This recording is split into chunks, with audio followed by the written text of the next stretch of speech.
Pinkertons Ghosts is a horror anthology podcast by Superversive Radio, with no affiliation with any detective agency, person, real or imagined, or the dark forces of Autre Terre.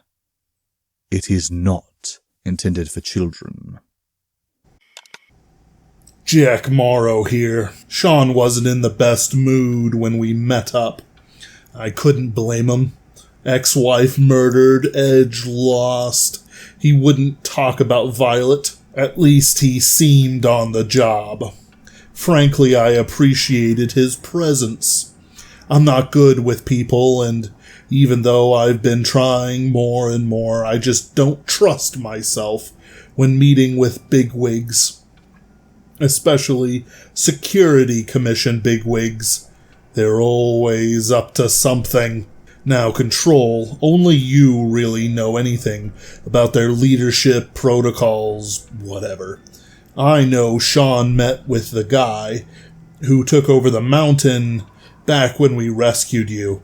I think it might be best if I stay away from them. They might study me, trap me, whatever they do with the captured monsters. I don't know. I drove. Sean acted every inch the executive and did all the talking.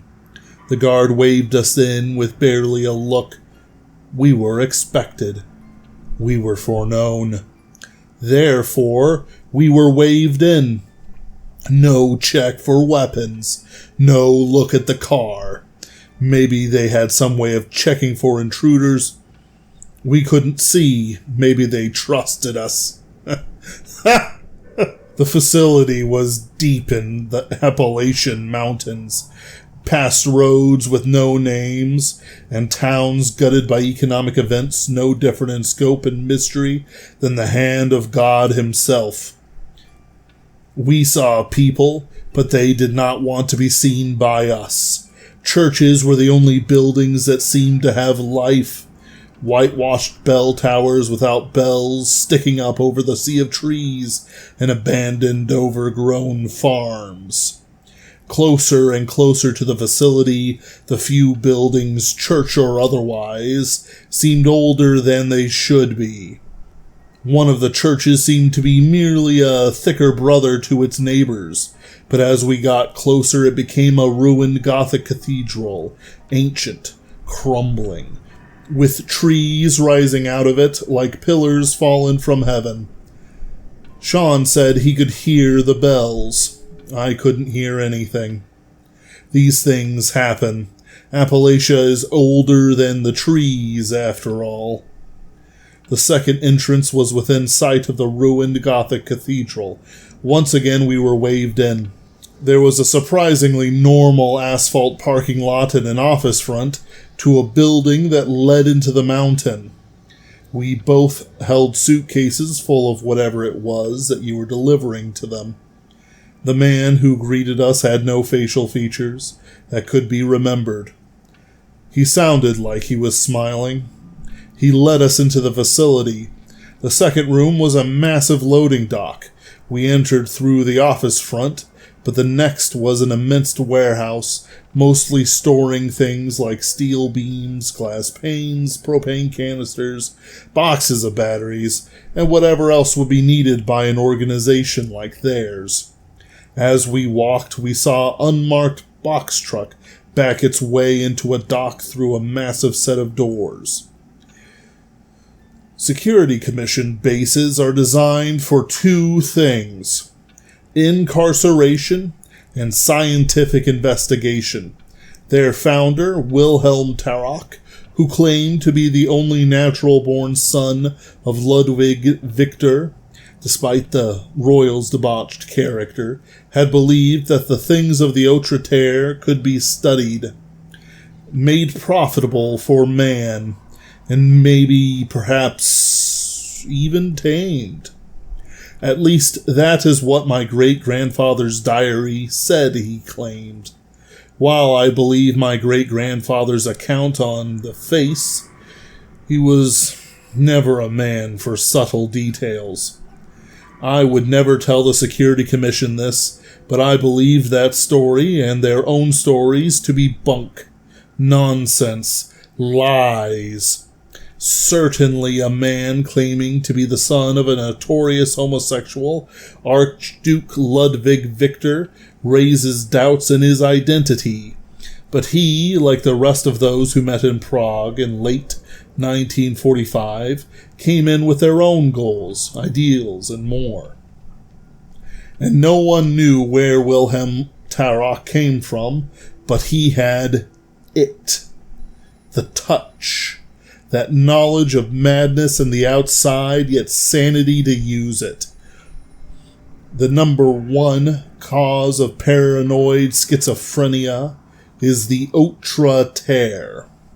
Whatever their origins, the Security Commission represents the highest level of supernatural work done by mortal men, no matter how misguided I believe them to be. The outre terre should be exterminated whenever they harm mankind. There is nothing wholesome that can be taken from them, no profit that doesn't come with a poison pill. My fears were only magnified by watching a glass box like an aquarium be removed from the box truck and placed on a low flatbed. I hoped it would go into the furnace next. Inside was a mass of plastic and fiberglass limbs floating in some strange solution. It seemed harmless. Perhaps a strange creature from a demented diver, but I knew better. They had captured the puppeteer. I could feel its malevolent mind shift from whatever dark thoughts that consumed it and stare out into the warehouse. It watched us from the multitudinous folds of its fiberglass body, which shifted with every tide created by the momentum of the aquarium. Heads poked out of the fiberglass arms and legs into the open, then dipped back into the mass. We stopped to stare. The low, flat bed, not unlike something found in the airport, took the aquarium's weight and rolled out into some large corridor and out into the far facility. I said nothing. I had a strong feeling that I was being observed. The man with no face was watching me. Did he think I couldn't tell just because I couldn't see where his eyes were? Certainly, he had no reason to watch the puppeteer's transport. There were 4 men with machine guns and white and black fatigues, walking with the captured monster. 4 more stood at certain points along catwalks and at the entrances. They said nothing as we entered. I'm not counting the 10 or so men in jumpsuits who seemed to be just workers. Sean looked on amused. You know that those 2 have tried to kill each other, right? Were you checking to see if he could control himself? Our guide gave nothing away. We knew, but the puppeteer is something of an enigma for us. We hoped for more. I was talking about Jack. Let's move on. I followed him across the warehouse to a set of double doors. From the warehouse we entered an office area. The doors were far thicker than the average office fare. I could see where the bars could slam into the ground to protect the people within. Nothing in, nothing out. Everywhere there were panels hiding things just out of sight, filled with violent portents. It's the danger sense of going through a dark alley in North St. Louis. It's not about the alley. It's about the potential danger. The last door at the end of the whitewashed hall belonged to a Dr. Carson. He did not hide his face, nor did I forget what he looked like between blinks. He had gray hair and beard, brown eyes, and a soft-spoken way about him. He treated me very warmly. On the side of the door, his nameplate read, Human and Humanoid Psychology and Containment. They were going to pathologicalize me. I knew it. We sat down and talked shop for a few hours. Despite our revival as an organization, the Paranormal Pinkertons were still behind on our contracts. It was taking a decent amount of effort to keep the internet algorithms from favoring supernatural and paranormal channels from gaining mass popularity besides the natural human interest. The world can handle all the Bigfoot kooks and Wendigos at once, but if an entire generation started believing in something demonic that took power from that sort of thing, or tried to barter with elves or summon demons, well, any number of things, it would be bad. Almost irreversibly. So we talked shop. Do we need to kill more elves? I was the only one for that. Or maybe money should be funded into less outdoorsy exercise programs, more basketball and less hiking and the like, so people stop running into gnomes. Sean seemed interested in the conversation. I was not, when it was clear that the answer would not be more violence. Much of the words spoken were niceties or strategy questions. Maybe I should have cared more, being leadership within the Paranormal Pinkertons. But nothing involved armaments, training, new recruits. Eventually I had to ask. You should have killed the puppeteer. He seemed shocked. But it's fascinating. The threads it produces, true body control and soul being, surely you must understand the value in that. Are you worried it will control you again? Ceramic plate resists the ability. I shook my head. Sean broke in and changed the subject to the doings of elves. I decided not to worry about staying awake. I woke up to the sounds of alarms blaring. Dr. Carson had an expression of alertness, but not panic on his flexible face. Sean was shaking me. I pulled out my 1911. Shoulda killed it, I grumbled, more to myself than to the doctor. Dr. Carson stood up. I'm glad you're prepared. I expected nothing less. Our security forces will be occupied by this emergency. Could you escort me and the other non-combatants and office staff to the safe room? Of course we agreed. There were maybe 20 staff in our wing. Mostly they were softer men, fit enough, no fatties, but not combat ready. There was one older woman who tagged along as an account director's secretary, or whatever she was. Dr. Carson rambled on as we evacuated the souls. We have never had many projects in this block. Really, we do research in other wings, and our offices are more public-facing. You know how it is. We'll pass by some of the passive storage if things get worse. There was a far-off shaking, not quite an explosion. Well, or just because.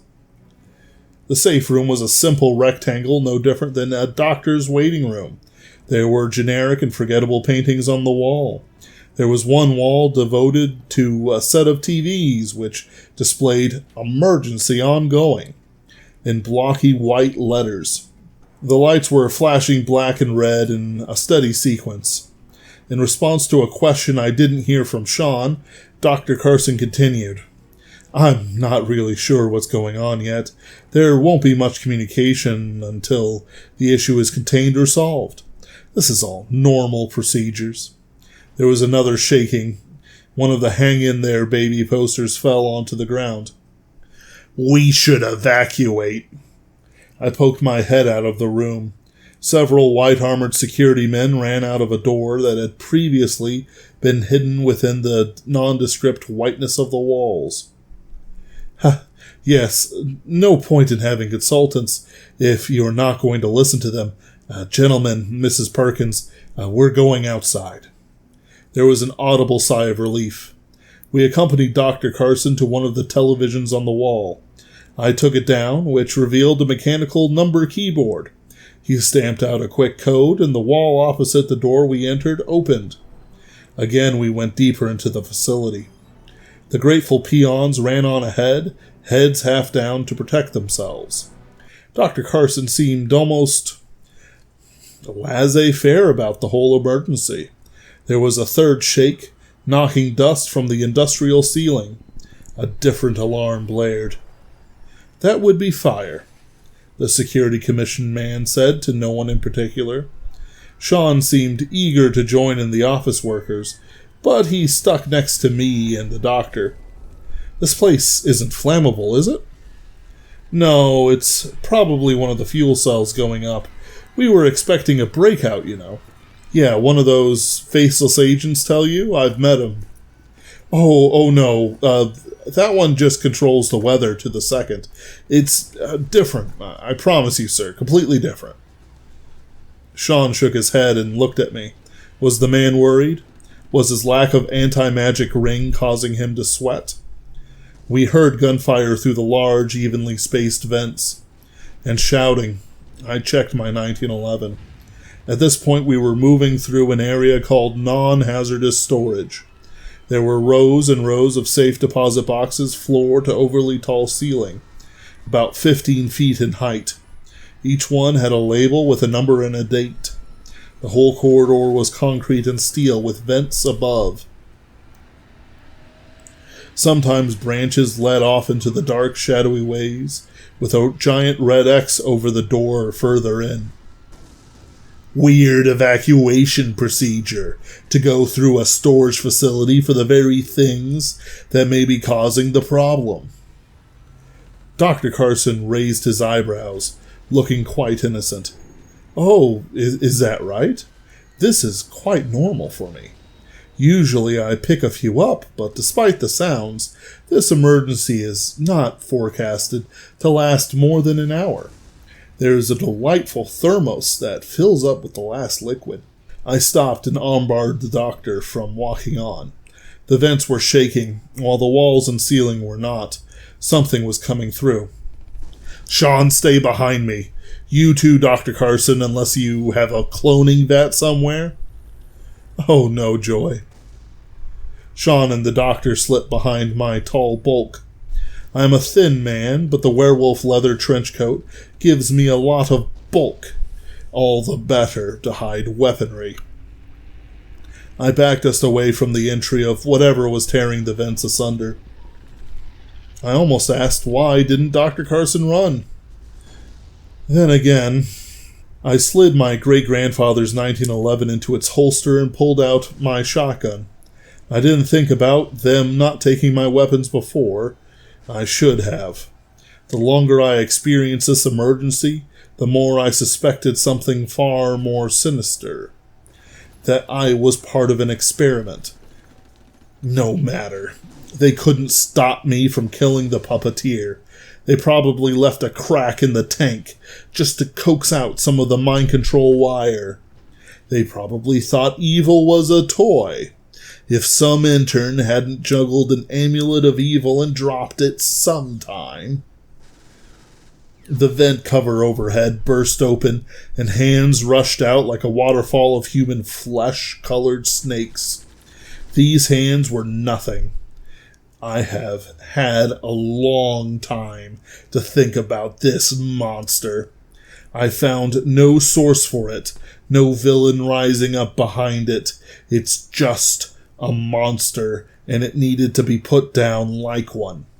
I sensed more than saw the core of the thing come out.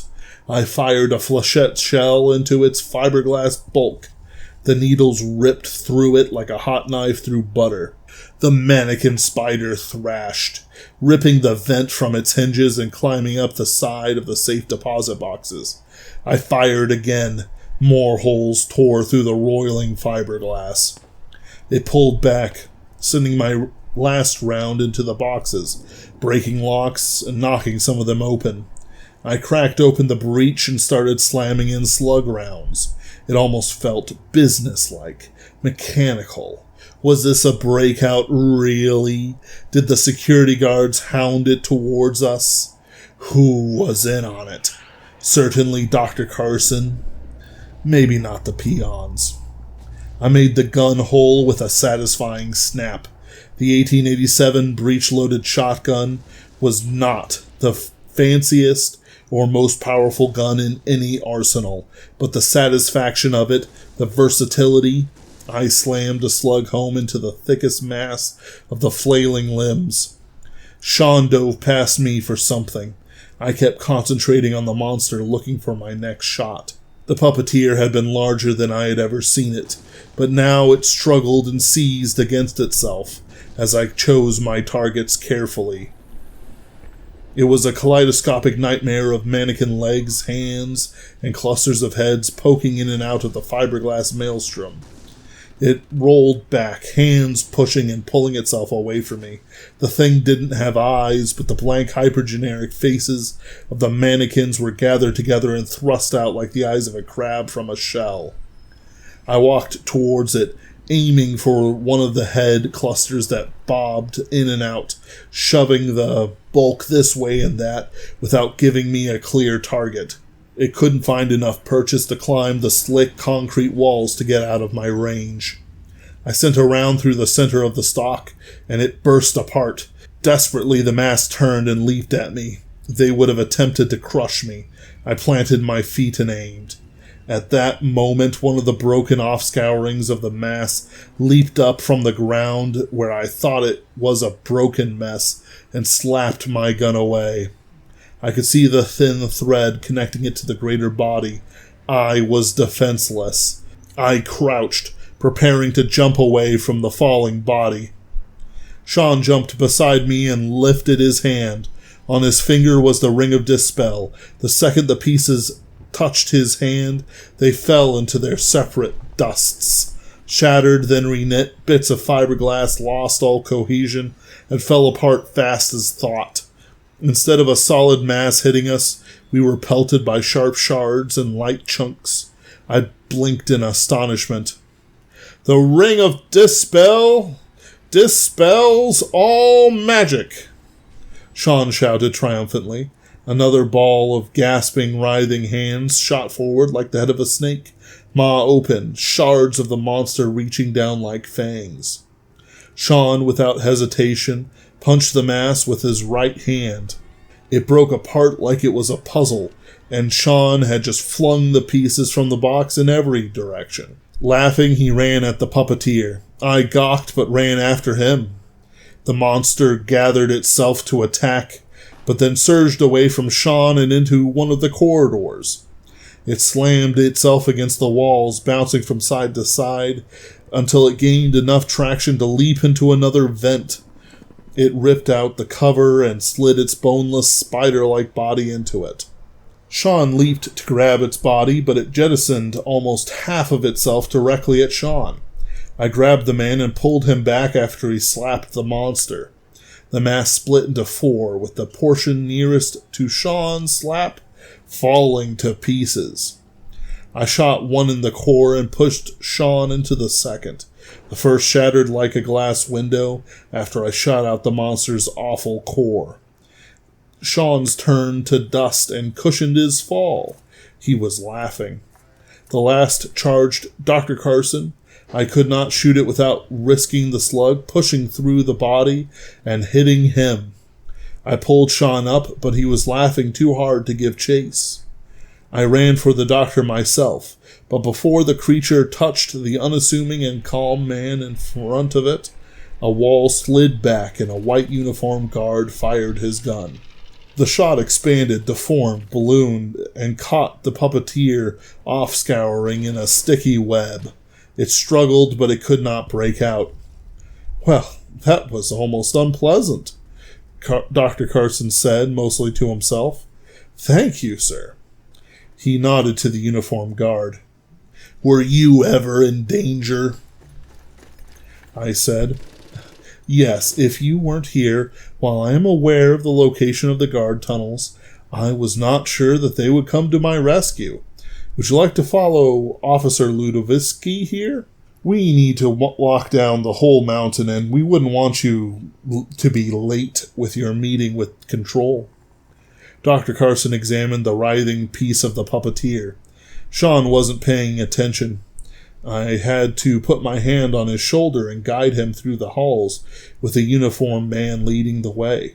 I had no clue why they had a ring of dispel, nor did I understand why they were letting him leave with it. Yet they did. We popped out of a hidden wall into the back of the loading docks. Each was closed with heavy steel.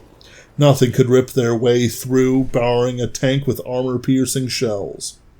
Whatever the puppeteer was, I had never seen it do anything like that.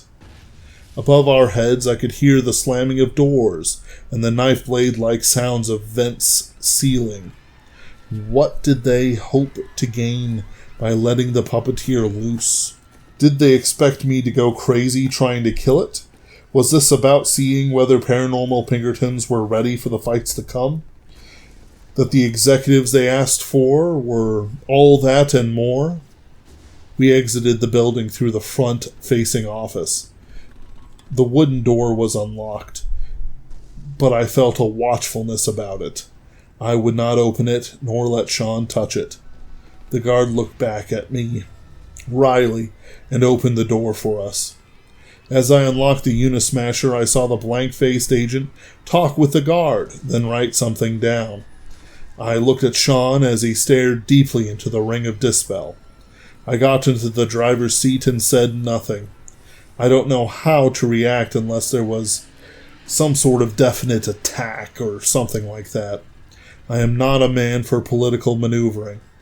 The cathedral and its churches fell back behind us, returning to the mist.